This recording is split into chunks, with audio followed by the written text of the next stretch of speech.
오늘은 사탄의 일꾼들이라는 제목으로 함께 말씀을 생각해 보겠습니다. 오늘 본문 말씀에서 아주 유명한 구절은 사실 14절입니다. 14절에 보면 이런 말씀이 있어요.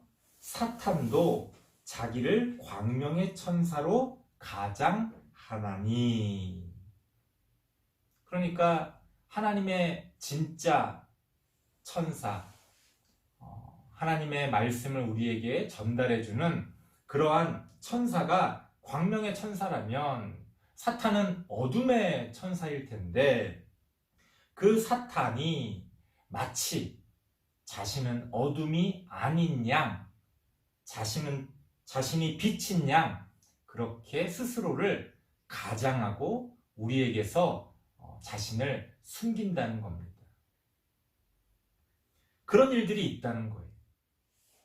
그래서 우리가 오늘 본문 말씀을 통해서 알 수 있는 것은 의의 일꾼으로 가장하는 사탄의 일꾼들이 존재한다는 겁니다. 어둠의 천사, 악의 천사, 그런 사탄과 마귀, 우리가 악마 이렇게 이야기하는 그런 존재가 자신을 광명의 천사로 가장하는 것처럼 의의 일꾼으로 가장하는 사탄의 일꾼들이 존재한다고 성경은 이야기합니다. 이게 대단히 어렵고 복잡한 얘기가 아니라 우리의 일상생활에서도 우리가 아주 쉽게 경험하게 되는 거죠. 좋은 사람인 줄 알았지만 나중에 알고 보니 사기꾼이었다. 그러면은 그 사람은 자신을 좋은 사람으로 가장한 거잖아요. 본인은 의도하지 않았지만 이런 경우도 있어요. 누구 잘못인지는 모르겠지만 처음에는 그 사람이 좋은 사람인 줄 내가 알았었는데 알고 봤더니 좀 문제가 많은 사람이었더라. 그 사람이 의식적으로 나를 속이려고 그렇게 가장한 것은 아닐지라도 우리가 사람의 마음을 한순간에 다 알 수는 없기 때문에 겪어보니 내가 생각한 것과는 달랐구나. 그렇게 깨닫게 되는 경우도 있습니다. 오늘 성경은 이렇게 이야기합니다. 그렇게 사탄의 일꾼들이 의의 일꾼으로 가장하는 것이 대단한 일이 아니다. 이렇게 이야기합니다. 대단한 일이 아니라는 의미는 의의 일꾼으로 가장하는 사탄의 일꾼들의 존재가 별거 아니다? 대수롭지 않다? 이런 뜻은 아닙니다. 아주 심각한 문제죠. 누군가가 자신의 정체를 숨기고 나에게 접근한다면 그건 정말 어떤 경우에도 큰일 아니겠습니까? 성경이 이것을 대단한 일이 아니라고 하는 것은 이런 일이 흔하게 있다는 거예요. 흔하게. 우리의 일상생활에서. 의식적이든 의식적이지 않든 흔히 우리의 일상생활에서 우리가 이런 모습을 경험하게 된다는 겁니다. 하지만 놀라운 것은요, 우리는 그것을 그렇게 심각하게 인식하지 못하고 살아간다는 거예요. 그런 말이 있잖아요. 내 맘 같지가 않다. 이런 말이 있잖아요. 내 맘은 내가 잘 아니까 나는 지금 진실하게 상대방을 대하고 있는데 나는 정말 어떤 사람들을 속이려는 마음 없이 그냥 좋은 뜻으로 이렇게 행동하고 있는데, 하지만 다른 사람들은 내 맘 같지가 않다는 거예요. 그런 일이 얼마나 많이 있겠습니까? 물론 우리 주변에 좋은 사람들이 훨씬 더 많이 있습니다만 그렇지 않은 경우들도 있다는 거예요. 어른이 돼간다는 것은 어떻게 보면 안타깝지만 그런 경험을 해나가는 걸 수도 있습니다. 이런 일도 있구나. 아, 저런 일도 있구나. 그렇게 인생을 통해서 우리는 쓰라린 어떤 경험들을 해나가게 됩니다. 그래서 우리가 정말로 알아야 할 것은 다른 개인적인 차원에서의 어떤 시시콜콜한 모든 문제들을 여기서 얘기하려는 것은 아닙니다. 신앙적인 차원에서 의의 일꾼으로 가장하는 사탄의 일꾼들이 존재한다. 우리가 그것을 기억해야 돼요. 이 종교라는 것이 참 그렇습니다. 여러분들 뉴스를 조금이라도 관심 있게 보신 분들은 아실 거예요. 혹은 어떤 드라마나 영화를 통해서 어떤 사이비 종교의 이야기들을 이렇게 접하게 되면 우리가 간접적으로나마 알게 됩니다. 종교라는 게 원래는 좋은 뜻으로 사람을 구원하기 위해, 사람을 도와주기 위해 있어야 되는 것인데, 그 종교를 통해서 다른 사람을 속이고 다른 사람의 것을 뺏고 자신의 욕심을 채우는 그런 경우들도 있다는 거예요.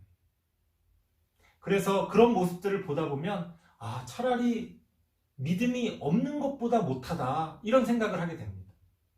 그러니까 올바른 믿음을 갖고 있지 않으면 잘못된 믿음은 믿음이 없는 것보다도 더 안 좋은 결과를 우리에게 가져다 준다는 겁니다. 그래서 어떤 종교든, 어떤 믿음을 갖든, 어떤 사상을 쫓든 우리는 올바른 어떤 바탕 위에 서 있어야 합니다. 특히나 우리 기독교 신앙을 배운다고 하는 우리 이 교회 안에서는 더욱더 그렇죠.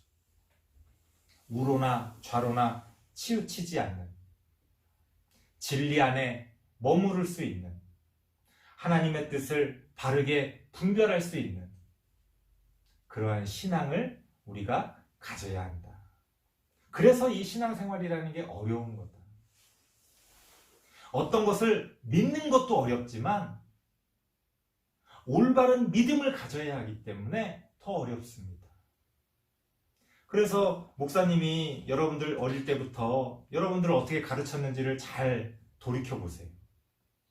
목사님이 여러분들한테 무조건 믿어라 이렇게 가르치지 않았잖아요. 왜?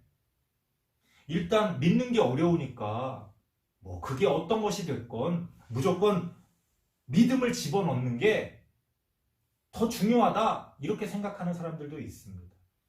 하지만 목사님은 좀 더디고 좀 눈에 보이는 어떤 결과가 많지 않더라도 여러분들이 처음부터 올바른 믿음으로 시작하기를 바랬습니다. 그래서 여러분들에게 믿음 자체를 강조한 게 아니에요. 올바른 믿음은 무엇인지를 끊임없이 이야기했습니다.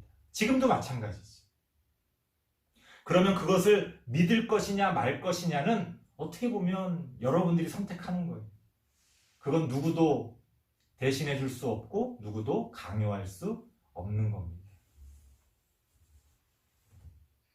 이게 이렇게 좋은 것이야, 이게 이렇게 올바른 것이야, 우리가 이렇게 사는 것이 더 우리 모두에게 이익이 되고 좋은 길이야, 이러한 것들을 여러분들에게 제시해주고 여러분들은 그것들을 판단하고 분별해서 믿음을 갖게 되는 겁니다. 저는 여러분들이 하나님을 믿는 믿음을 갖게 되길 바랍니다. 하지만 정말로 더욱더 바라는 것은 올바른 믿음을 갖게 되길 바라요. 차라리 저는 믿음이 부족해요, 저는 잘 못 믿겠어요 라고 여러분 스스로 생각하더라도 뭔가 올바른 믿음이 무엇인지를 알고 그렇게 살아갈 수 있기를 바랍니다. 안 그러면은 그러한 믿음은 은혜가 아니라 우리에게 저주가 될 수도 있기 때문입니다.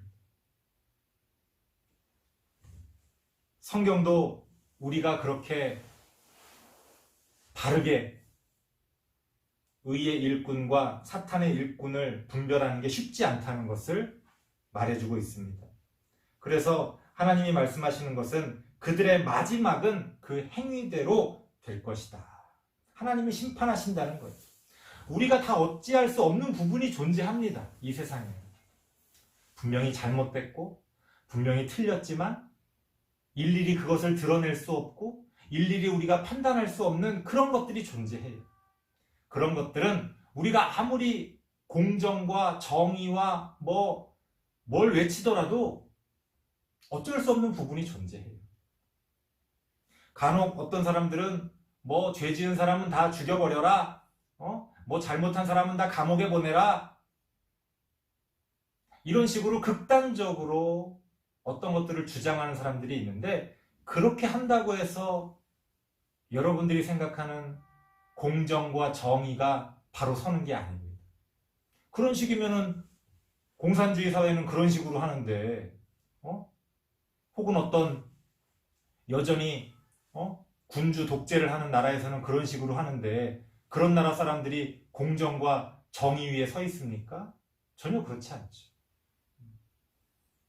어떤 부분들은 그렇게 보이는 게 있을 수 있겠지만 결국은 서로 장단점이 있을 뿐이지 완벽하게 모든 것들이 여러분들이 느끼기에 공정하다, 정의롭다, 그런 어떤 제도나 사회는 존재하지 않습니다.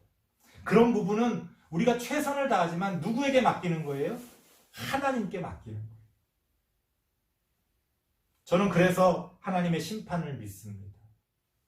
그 잘못하는 사람들, 그 악한 사람들, 죽을 때까지 회개하지 않고, 죽을 때까지 자신의 잘못을 인정하지 않고, 죽을 때까지 자신의 죗값을 받지 않고 잘 먹고 잘 살다가 죽은 사람들, 아마 본인들은 이게 웬 횡재냐, 내가 이렇게 죄를 짓고 살았는데도 이렇게 잘 먹고 잘 살다가 죽었으니 나는 아주 좋은 인생을 살았다 라고 착각할지 모르지만, 지금 그 사람들은 아마도 지옥에서 하나님의 심판을 받고 있을 것이다.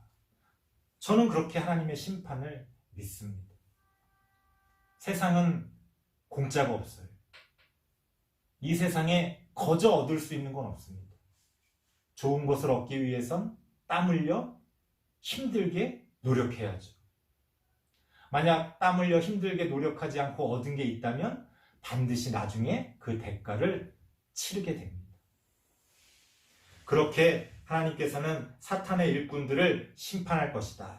우리가 그러한 확신을 가지고 우리의 인생 속에서는 그런 사탄의 일꾼들을 잘 분별하고, 또 그 나머지 것들은 하나님의 심판에 맡길 수 있는 그러한 믿음을 우리 친구들이 갖게 되시기를 바랍니다. 기도하겠습니다. 하나님 감사합니다. 그저 교회를 열심히 다니고 그저 가르쳐주는 대로 열심히 믿기만 하면 되는 줄 알았지만, 하나님을 믿는다는 것이 참으로 어려운 과정들을 거쳐 배우고 분별하고 깨달으며 그렇게 하나님을 향한 믿음이 생긴다는 것을 우리가 배우게 됩니다. 우리 다음 세대 친구들, 그 한 걸음 한 걸음이 비록 느리고 또 작을지라도 온전히 하나님을 향한 올바른 믿음으로 그 삶이 성장해 갈 수 있도록 하나님 함께하여 주시옵소서. 예수님의 이름으로 기도드리옵나이다. 아멘.